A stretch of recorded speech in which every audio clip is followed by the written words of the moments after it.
I'm Robert Kilroy Silk, but you can call me leader. I'm not actually a leader, that's something for the party to decide, but you have to say, it'd be pretty stupid not to, wouldn't I? We don't like women, we don't like Europe, I personally don't like the party chairman, but there's no reason not to vote for us. If you find the Conservative Party a bit too energetic and left-wing, you'll want to hear all about UKIP. It needn't be stressful. Even our own MEPs hardly ever bother to go to work once they've been elected.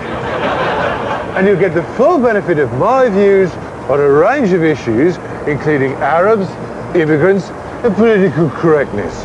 Vote UKIP, or I'll make another television programme. Never fails, that one. And we've got some interesting policies too. For example, on Europe, we say, let's pull out of the European Union and have tighter control on immigration. On health, we say, let's pull out of the European Union and have tighter control on immigration. On education, we say, let's teach people to pull out of the European Union and have tighter control on immigration. Tell us what you dislike, and we promise to dislike it even more than you do. So let no one tell you we're a single-issue party. You see, every day, the British taxpayer contributes nearly £2 million to the European Union.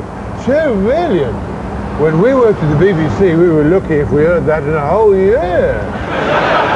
That's why people like Geoffrey Boycott, Joan Collins, Jonathan Aiken, people who spend a lot of time either abroad or in prison, are joining UKIP every day.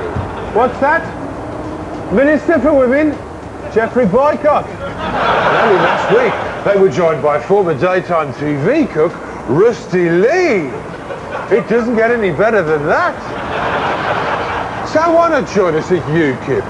That's Understanding Kilroy's Image Problem, PO Box 275, Marbella, Spain. Enclosing a photo of yourself if you're female, attractive, and easily flattered by a vain old toad.